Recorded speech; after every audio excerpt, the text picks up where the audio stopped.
আমাকে প্রতিদিন অনেক প্রবাসী ফোন করে যে তাদের পাসপোর্ট রিনিউ হচ্ছে না।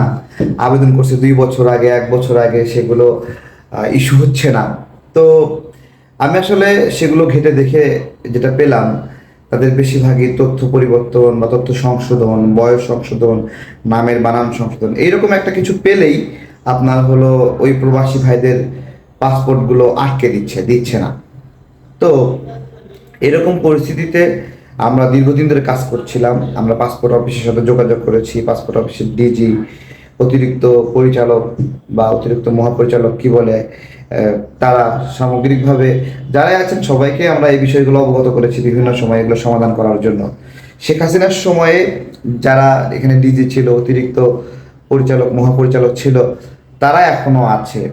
তো আজকে যে ভিডিওটা করছি এটা অনেক গুরুত্বপূর্ণ, যে আমাদের প্রবাসী ভাইরা পাসপোর্ট যে পাচ্ছে না, ঝুলায় রাখে, কিন্তু এমন একজন সন্ত্রাসীকে তারা পাসপোর্ট দিয়েছে যাকে দেওয়া উচিত ছিল না। আপনারা সবাই আবদুল্লাহ হিল কাফি নামের একজন পুলিশ কর্মকর্তার নাম শুনেছেন। আবদুল্লাহ হিল কাফি হলো সেই পুলিশ কর্মকর্তা যে আশুলিয়ায় আমাদের ছাত্র ভাইদেরকে আগুন দিয়ে পোড়ায় মারলো, এবং সে পালাচ্ছিল। তো পালানোর সময় তার একটা পাসপোর্ট লাগবে, সরকারি পাসপোর্ট বাতিল করে তার মানে হলো ব্যক্তিগত পাসপোর্ট লাগবে। তো এইরকম একটা পাসপোর্ট ইস্যু করেছে আমাদের পাসপোর্ট অধিদপ্তর যখন সে পালাচ্ছিল। তো বিষয়টা খুব অদ্ভুত লাগলো যে আমাদের প্রবাসী ভাইরা পাসপোর্টের জন্য কত কষ্ট করেন, আর এরা হলো এই ধরনের সন্ত্রাসীদেরকে পাসপোর্ট ইস্যু করে। আমি একটু দেখাচ্ছি, দেখেন এই যে আবদুল্লাহিল কাফি, দেখেন এই পাসপোর্টটা ইস্যু করেছে খুব রিসেন্টলি। আমি ডেট বলছি, এটা হলো ইস্যুর ডেট হলো 15/8/2024, মানে এই মাসের আগের মাসে, যেটা সেই মাসে ইস্যু করলো। আর মেয়াদ উত্তীর্ণের তারিখ হলো 14/8/2029। দেখেন খুব ইমার্জেন্সি ভিত্তিতে এই পাসপোর্টটা ইস্যু করেছে আবদুল্লাহিল কাফি। এবং এইটা ইস্যু হয়েছে হলো এটা ইস্যু হলো আহ, কই থেকে ইস্যু হলো, আগারগা থেকে ইস্যু হয়েছে। এটা আগারগা থেকে ইস্যু হয়েছে। তো নাম হলো আবদুল্লাহিল কাফি, বাবার নাম হলো SM ইসমাইল হোসাইন, তারপরে হলো হেলেনা বেগম। ওনার হলো ডকুমেন্টসটা আমি দেখাচ্ছি। এবং অদ্ভুত বিষয় হলো যে দেখেন, তার আগের পাসপোর্টটার মেয়াদ উত্তীর্ণ তারিখ ছিল হলো 22 অক্টোবর 2024, যে কারণে সেটা নিয়ে যেতে পারছিল না। তাকে এই পাসপোর্টটা পরিবর্তন করে পাসপোর্ট প্রদান করেছে। পাসপোর্ট প্রদান করতে কিন্তু আমি আপনাদেরকে একটা জিনিস দেখাই। আপনার হলো এই যে পাসপোর্টটা প্রদান করেছে, আগের যেই ছবিটা ছিল এখনের সেই ছবি না, ঠিক আছে? হ্যাঁ, ও তার ছবিটাও চেঞ্জ করেছে, এটা বোঝা যাচ্ছে। ছবিটাও পরিবর্তন করেছে, আগের চুল আর এখনকার চুল। অর্থাৎ এই সন্ত্রাসী আবদুল্লাহিল কাফি, পুলিশ কর্মকর্তা যে আমাদের ছাত্র ভাইদের পুড়ায় মেরেছে, সেই সন্ত্রাসী আপনার হলো পাসপোর্ট অফিসে গিয়ে ছবি তুলেছে। এবং আরেকটা গুরুত্বপূর্ণ বিষয় আছে, দেখেন আমি আরেকটা ডকুমেন্টস দেখাবো আপনাদেরকে। সেটা হলো সে ঢাকা উত্তর সিটি কর্পোরেশন স্বাস্থ্য বিভাগ অঞ্চল 2 এর স্প্রেম্যান সুপারভাইজার জনাব আবদুল্লাহিল কাফিকে আপনার হলো ডিএনসিসি চাকরিতে ইস্তফা প্রদান।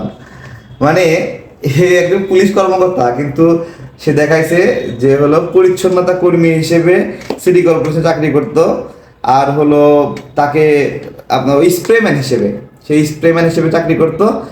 আর হলো সে কিন্তু পুলিশ কর্মকর্তা, কিন্তু এখানে ঢাকা দক্ষিণের নাকি উত্তরের, আচ্ছা, ঢাকা সিটি কর্পোরেশন উত্তরের স্প্রেম্যান হিসেবে চাকরি করতো, তাকে ইস্তফা দেওয়া হয়েছে।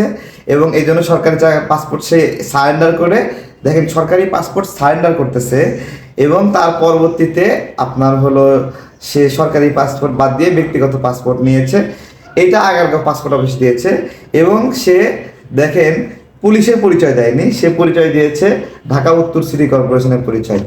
এরপরে আমি আবার দেখাচ্ছি যে এটা পুরোপুরি সে মানে সঠিকভাবে এডিট করে নাই, এটা একটা জালিয়াতি পূর্ণপত্র, সেটা দিয়ে পাসপোর্ট দিয়েছে পাসপোর্ট অধিদপ্তর।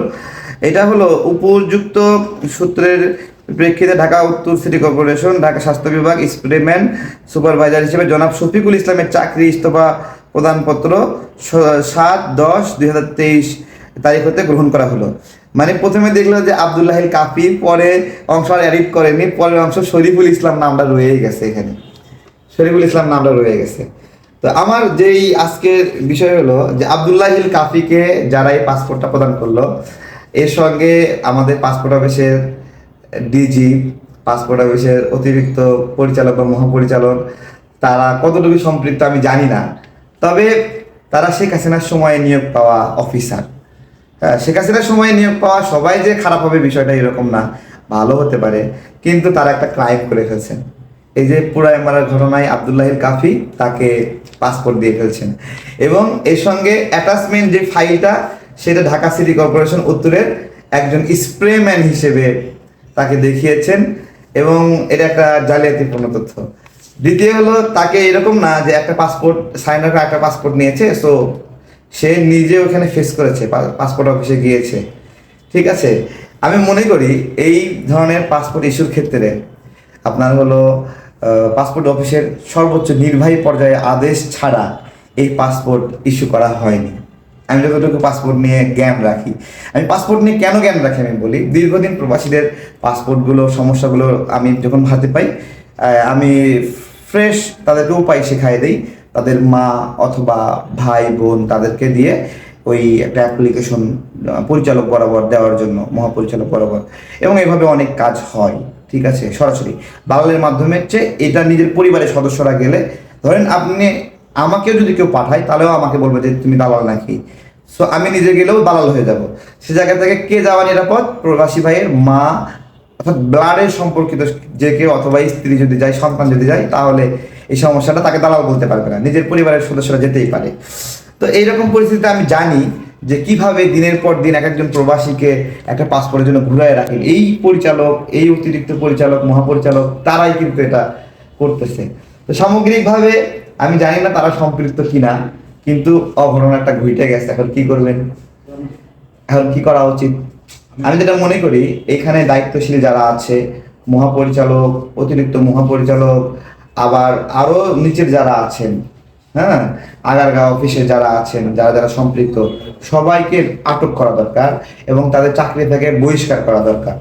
আমাদের পাসপোর্ট নিয়ে যে পরিমাণ জালিয়াতি এবং জুলুমের শিকার হয়েছি, এই অফিসাররা প্রত্যক্ষ এবং পরোক্ষভাবে জড়িত। এবং আমরা দালালকে গালি দেই, দালাল দালাল দালাল। দালালকে পাসপোর্ট অফিসে ঢোকার জন্য ভিতর থেকে দরজাটা খুলে দেয় কে? ও হলো আসল দালাল। ওর জীবনেও কিন্তু বিচার হয় না, ওকে ধরতে গেলে সরকারের অনুমতি লাগে। তাহলে সমস্যাটার সমাধান কি হবে? আমি প্রথমত বিচার চাচ্ছি আমাদের উপদেষ্টাদের কাছ থেকে, স্বরাষ্ট্র উপদেষ্টার কাছে বিচার দিলাম আজকে। বিচার করেন দেখি। আমি ইউনূস স্যারের দৃষ্টি আকর্ষণ করছি। এই যে দেখেন, কারা পালাতে সহযোগিতা করছে, কারা। বিচার দিলাম আজকে, আপনারাই বিচার করবেন কিনা আপনাদের বিষয়, দেশ আপনাদের হাতে। আমাদের কথা তো, আমাদের মেসেজ তো আপনারা দেখেন না, আমরা ফোন দিলেও ধরেন না, তাই ভিডিও করে দিলাম, চোখে যদি পড়ে।